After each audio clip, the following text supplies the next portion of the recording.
পৃথক মামলায় ক্ষমতাচ্যুত প্রধানমন্ত্রী ফ্যাসিস্ট শেখ হাসিনা সহ পলাতক আসামিদের হাজিরের জন্য পত্রিকায় বিজ্ঞপ্তি প্রকাশের নির্দেশ দিয়েছেন আন্তর্জাতিক অপরাধ ট্রাইব্যুনাল।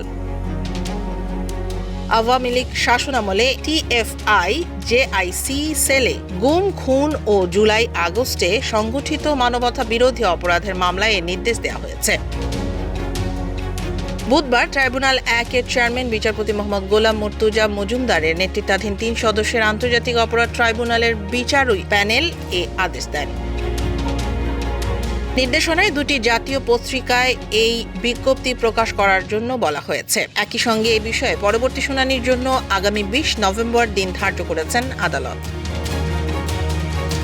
এর আগে এই দিন সকালে গুমের মামলায় অভিযোগ আমলে নেয়ার বিষয়ে শুনানি হয়। রাষ্ট্রপক্ষের শুনানি করেন চিফ প্রসিকিউটর মোহাম্মদ তাজুল ইসলাম।